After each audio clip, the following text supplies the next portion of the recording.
Hello students, welcome to my channel Biology by Monica Sharma.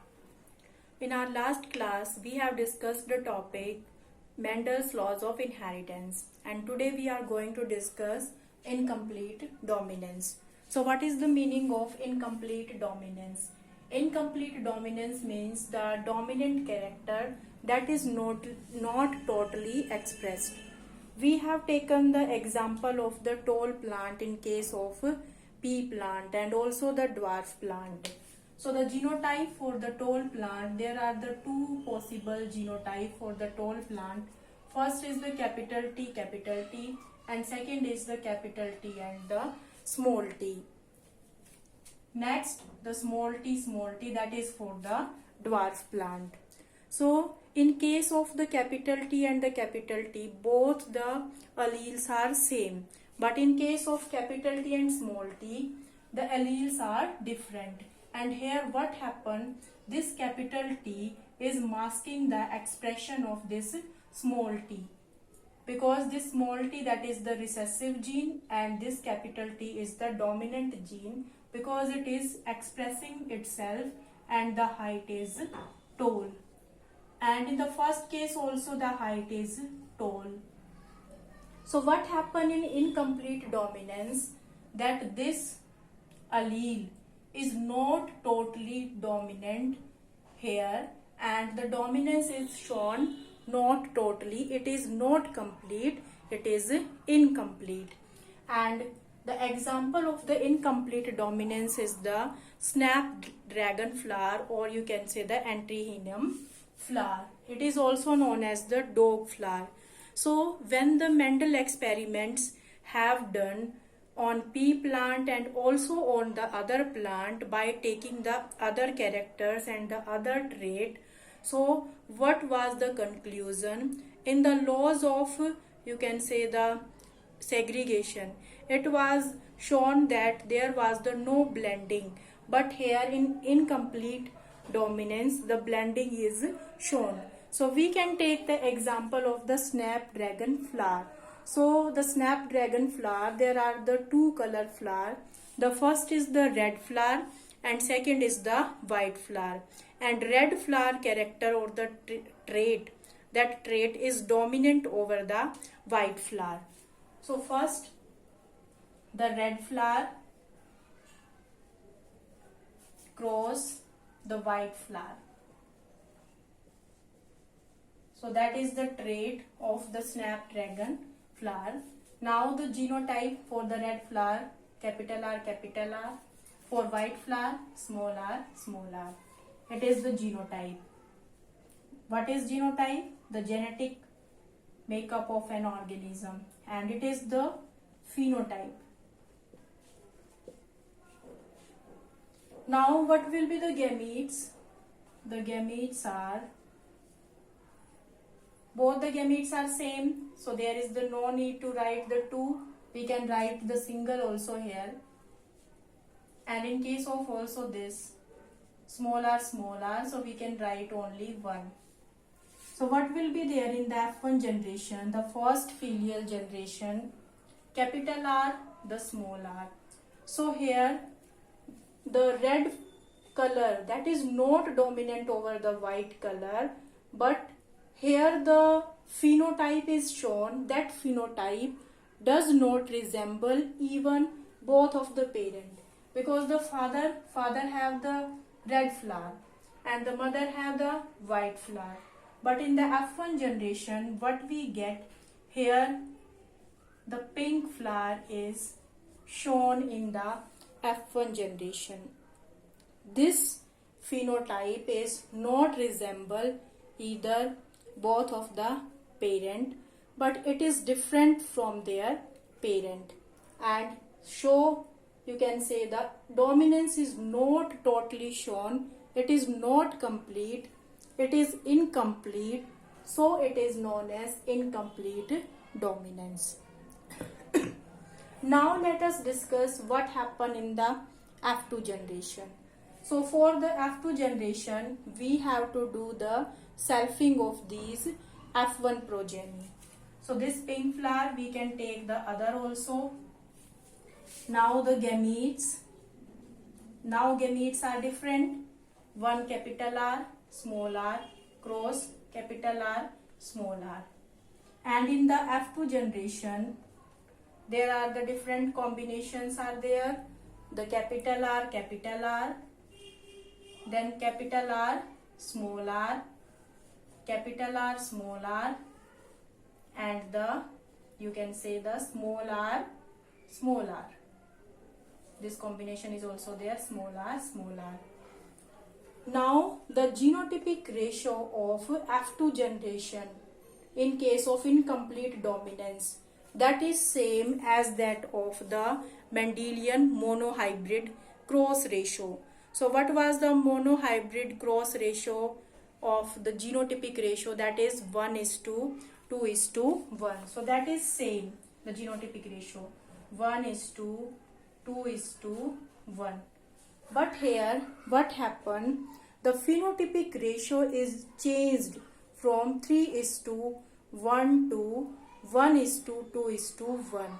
In case of incomplete dominance, you have to remember this thing, that both the genotypic ratio and also the phenotypic ratio, that will remain same. And what is this? 1:2:1. How? Because 1 is the pure red, 2 are the pink flower, and 1 is the pure white. So that is the phenotypic ratio. And the genotypic ratio, 1 is pure, means one genotype is this, capital R, the two genotypes are capital R and small r, and it is different.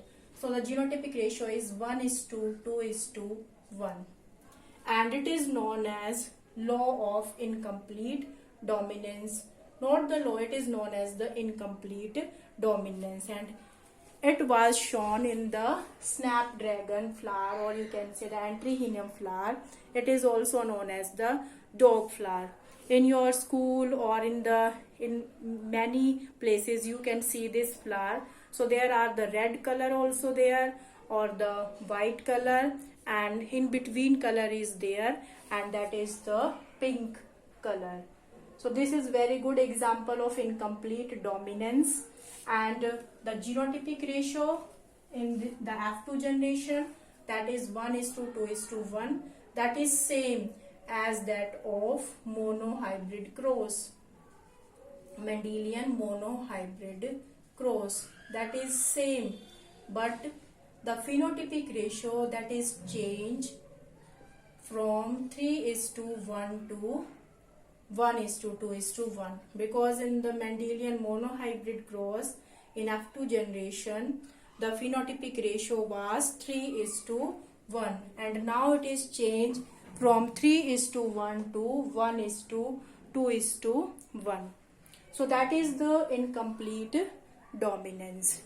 So now we will discuss what is the cause of the dominance, or how we can explain the dominance for the character. Now let us understand the explanation of concept of dominance. Means why the some alleles are dominant and the some alleles are recessive. So this concept of dominance we will you can say understand. There will be the no problem after that. So what is the explanation of the dominance? So to understand this, firstly try to remember the definition of gene. So what is gene? It is the part of the DNA, or you can say the part of the chromosome, very the small part of the chromosome, which code for a particular type of protein. I can take the simple example of a cell. In the cell, in the center, nucleus is there, and in the nucleus DNA is present, and DNA, that is very long molecule, and the size of the nucleus, that is less, or you can say very short as compared to the length of the DNA. So the packaging of the DNA takes place, and this DNA take the shape of the chromosome. And these chromosomes are not single. In case of diploid organisms, there are the two set of the chromosomes. These chromosomes occur in pair. Suppose I am saying the first pair, second pair.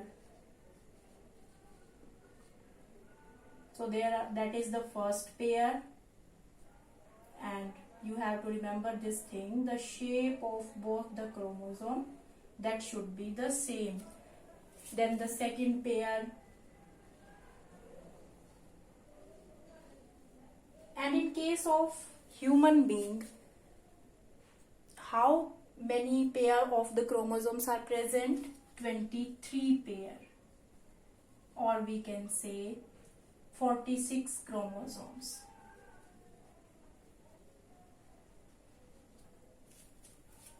So the gene, now what is the gene?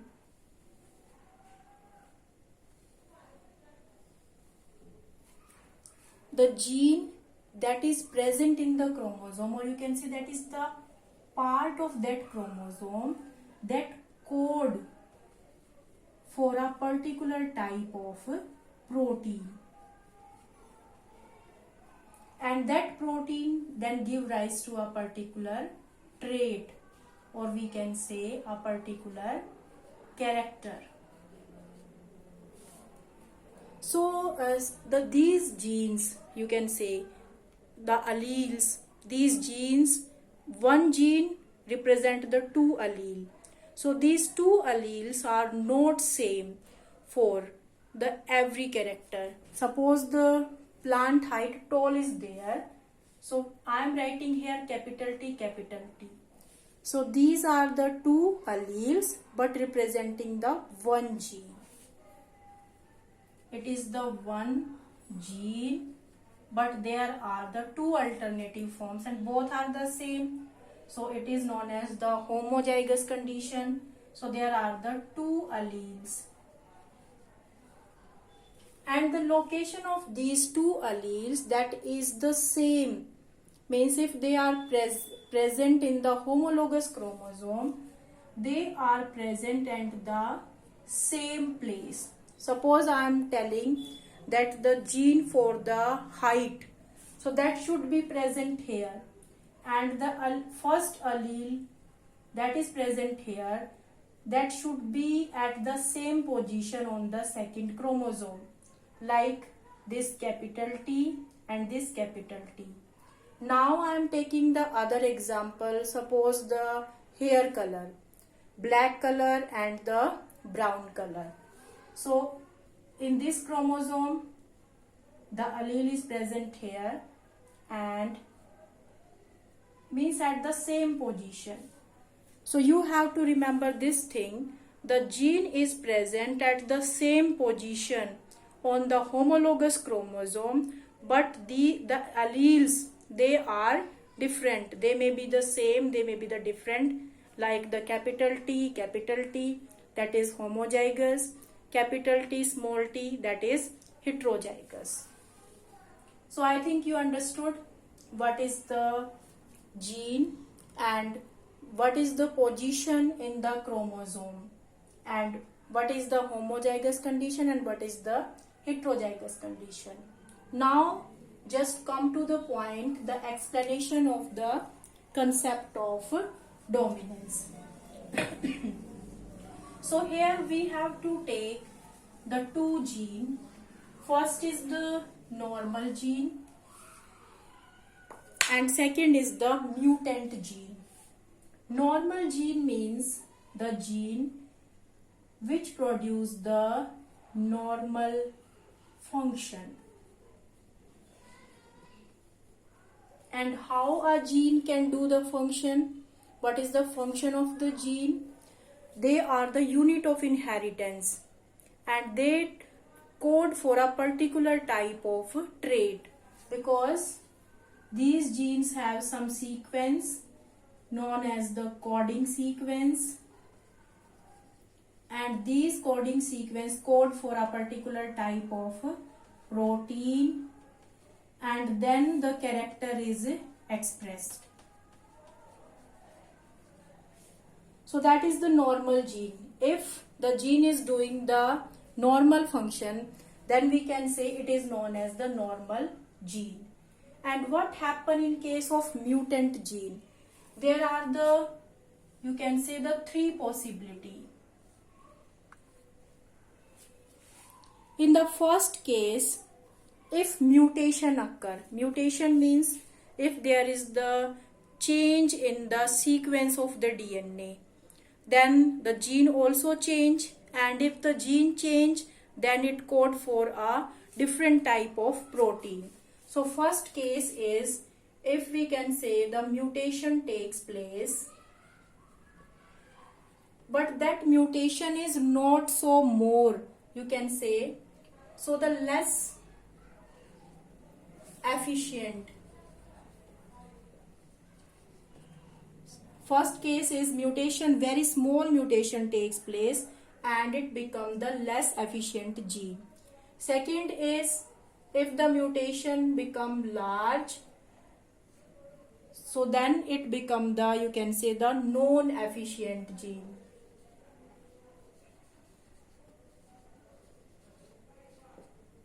And in the third case, what happen? In the third case, it become totally unfunctional, means it is not producing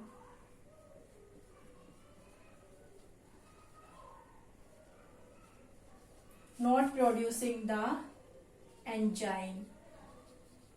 So in the first case, because the mutation is very less, so this gene or this mutant gene function like a normal gene, but in the second case it is not efficient, and in the third case also it is not producing the enzyme at all.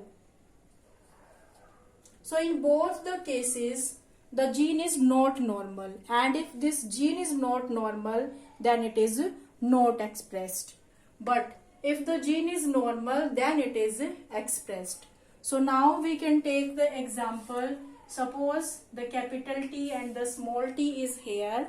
So this small t, that is not expressed because the enzyme for that, or you can say it is not efficient because the enzyme for that is produced by this gene, that is not totally produced, or you can say that become non-efficient.